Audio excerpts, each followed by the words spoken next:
and they've been competing. One thing our kids have been doing is practicing at a very high level with effort. So that carries over to the GPS that they wear.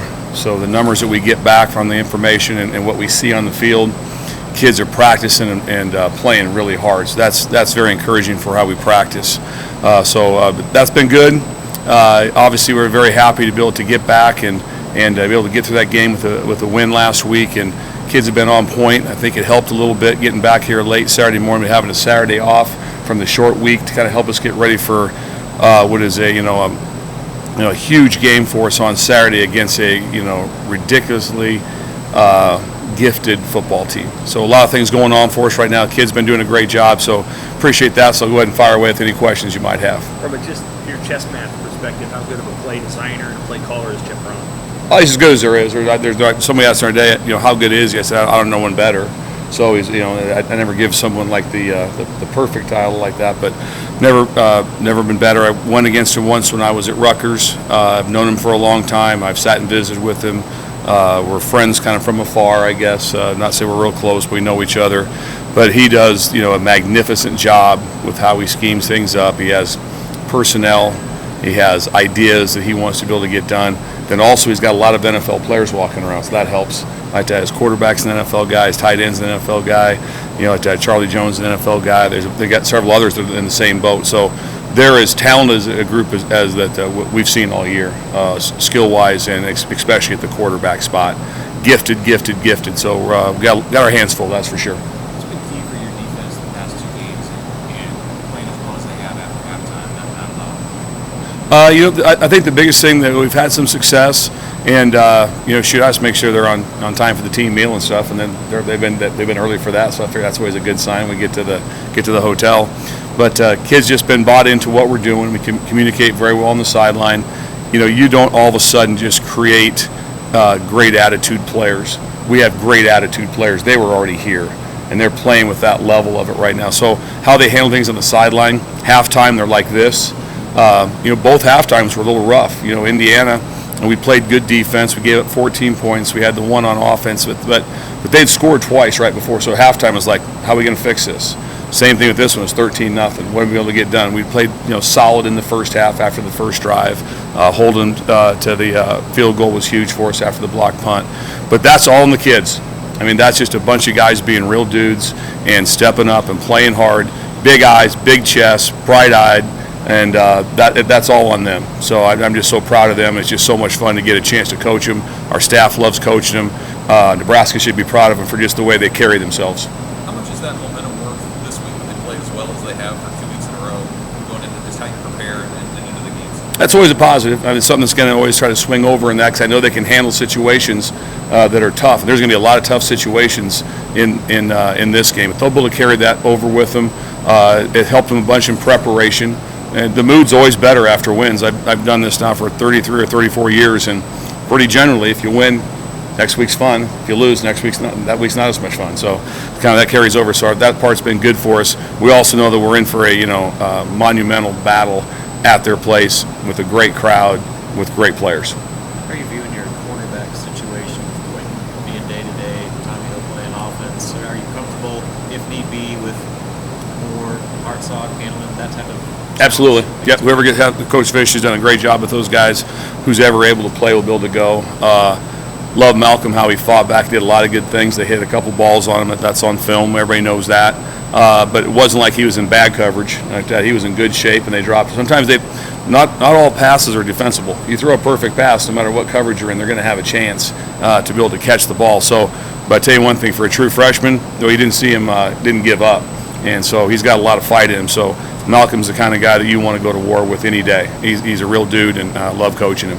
Bill, did you know when you took over as DC from your work with Malcolm with special teams that he was a guy you immediately thought we might want to elevate this guy? Yeah, I like that from special teams, because by about game 2 or 3, it's like, hey, he's our best gunner on the punt team. Let's get him out there. So he just his value kept adding himself up. We saw the talent. Sometimes it takes you a while on a true freshman in certain games to be able to jump into that. Then after you got to know his personality better, then it was like, let's get him out and let's let him go play, and very excited about him. And his matchups obviously are huge this weekend with the amount of skill that they have at wide receiver all the way across the board. They got tremendous players. When Mickey became the head coach, he made a schedule change where he moved the day off to Monday. How's that maybe paid dividends for the players and you guys as coaches to have maybe a little extra time to put the plan in before you start practice? It's been good for us. We get things in with the kids are in here on Sunday. We have Monday off, so we can take a deep breath and really kind of go through things a little bit cleaner for us. It's helped us in the preparation. It's been good for the kids to be able to get done. You don't want to go out there. The biggest problem you can have sometimes if you go out there prepared but maybe not fully prepared. I've been through it enough times where you do things, and the practice is over, then the next day you're like, we're not doing that. So we're working really hard on never going backwards like that. So if we start off early, we'll be very, very basic in what we're doing to make sure we don't have any do-overs like, hey guys, remember that we talked about this, and this? That's out. So that's dumb. If we wasted our time, waste the kids' time and reps on stupid stuff. And sometimes like that, as coaches, you can do stupid stuff. The number of times I came up with something I thought was outstanding on late at night, and the next day you're driving in going, we can't do that. If we do that, they run this, it's a touchdown. So that was stupid. So eventually it all comes around. Hopefully you get to be as old as I am like that. You've seen enough stupid stuff to try to avoid that. So, and be really trying to work hard to do that this Saturday. In your coaching career, have most of the guys that you worked with had the Monday off, or have they done the Sunday? I've done it with both. Done it both ways like that. It's apples and oranges when the time gets right down to it. It's kind of the same part of it for us right there. You know, the good thing about it is the good and the plus and minus is that if they have Sunday off, they really kind of have some time off. Where if they have Monday off as their off day, which they do for us, that they still have class. So kind of a little bit that. But our kids handle that part so well. And they live around here. That's the thing you look for in the football team, which we have on offense, defense, special teams, is our hallways are packed with players all the time.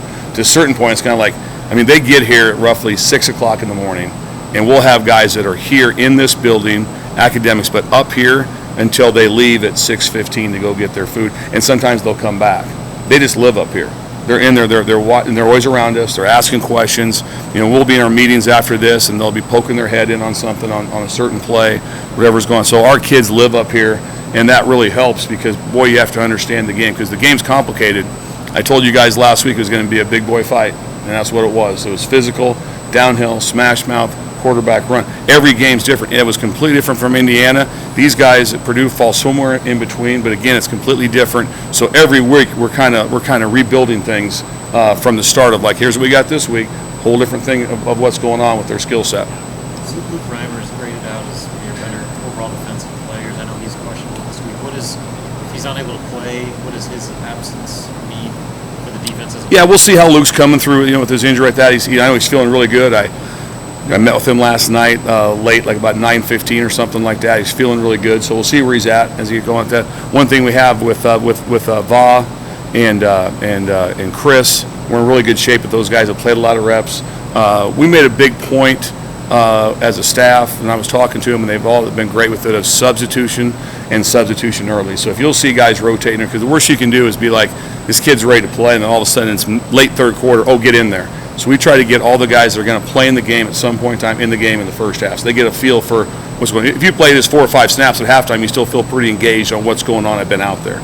So those guys have been rolling anyway. So who's ever out there, we felt they're in really good shape with their rotation. Let's do it. Coach, 4 interceptions in the last 2 games. I know you've been working safety with Coach Fisher. What has the change in mindset been since you've taken over? Well, what's really helped is people always get confused and they say the word DB. That's craziness, okay? Because the corners and the safeties, the nickel, they're all different positions. So that's just kind of like being like, he's an offensive player, so you can coach the quarterbacks and the running backs, and that's not how it works. They're different positions that do different things. So when we're able to divide things up like that, so I've had them all before, like Coach Fish did, and that's miserable like that. So we were able to divide it up so Coach Fish can have the corners, I can have the nickels and the safeties, and that allows us to build. And then also those 3 positions also play the other one. So the nickel plays safeties, and the safeties can play nickel. So that's how we can have the rotation to it. So that helps us a bunch on just time that you get to be able to get done, because that is really, really hard, because all of a sudden you're talking about press man coverage, you're working on that, and then what are the safeties doing? what's going on. So we felt we've maximized our staff with how we're divided up. What have you seen out of Miles? Just, Nicky said he started slow this year, but in the last few games he's picked it up. What have you seen him? He's straining to the ball. He's straining better. It's the number one thing that Miles is doing. He's straining better to the football for us. So I like his strain to the football, his football intelligence right there. He's practicing better. The reason he's straining better is because he's practicing better. And we're pushing him really, really hard to strain, to get himself in position to tackle, all those things. That's why he's been playing better. And his antenna's up. He's really dialed into what's going on. He talks back there better. And so he's got himself in better shape that way. That's always room to improve. He's always training to be better. But like where he's at, he made a huge interception. It was a really nice play for us right there that kind of put us in position to win the game. So proud of him for that. Those daily monikers that you use, competition Tuesday, turn up the frequent. I heard Casey mention one of those yesterday. Are those things that you've brought, that were here before you? That was here before me. It's pretty universal. Yeah. Everyone has them, so yeah. Is this something that you feel like that you emphasize, that you've seen these guys buy into more? Well, you can tell this how fast they are. So far, I think our fastest one is, I think Luke Reimer's our fastest at 22-something miles an hour, like that. And we've had some high numbers at that. But you can tell, so if someone says you're fast and your numbers don't say that you're running fast, you can tell. Also, it talks about your how much you exert, your energy that you exert. So that's big to tell who's straining in practice. So if the reps are down, you can still tell if it's limited reps how hard they strain during that rep. And so that's a big plus for us. So there is a correlation to it that does help us. And it's always nice to be like, hey, here's your numbers. It shows me you're practicing really hard like that. Now there's way more to it, but it's a piece that is teachable for everyone that does help us in some fashion like that. And I don't know how else it's going to help us, cover 15 and try to get after 16, those things like that, but it does give us some tools to be able to get done. With the way the defense has been playing the last 2 weeks, there's been questions about the Blackshirts, about whether or not those will be given back. What's your stance on that? No, we got a great pack of kids playing right now together, and that's they're going to stay just like that.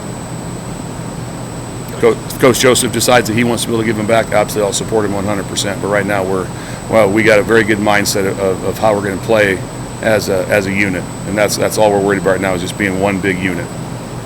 Coach, against the passing offenses like to throw the ball a lot of the times. There's rub routes that needs to move on defense. What is the challenge as a defensive coordinator against a team that likes to just have a lot of movement? They've got a lot of movement, a lot of motion, so that they're a mesh route team. They've got every concept they have. That's because the quarterback can throw them. Some people are mesh route throwing teams, and the quarterback doesn't have a real strong arm, so they can try to create confusion to get easy throws.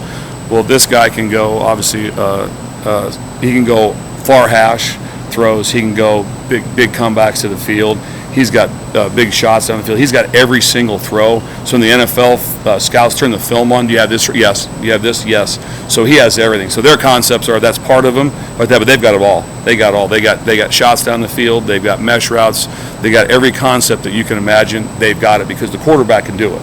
That's the reason that they can do it. They have receivers. Most places have receivers that can do it. Do they have the guy, the quarterback, and they have it in that guy. So he's really, really good, and Coach Brom's outstanding. The way you mentioned that about the guys playing together, can the Blackshirts, in your experience, bring a false sense of security if you have them? Oh, I don't think that I don't think too much. I think right now you just got a bunch of guys that just love being here. They love playing. They've been playing really hard. I think they'd probably be the first one to say, no, we're not worried about it. There's not one. It's never come up. It's not in conversation for us right there. We just have to be able to keep playing, the way we're playing and build it to play hard, play physical, play fast, and strain for us right there. They're going to make plays. Like I've told you guys, a bunch of times before, that their play callers, their head coach, and I don't know, he makes a lot of money.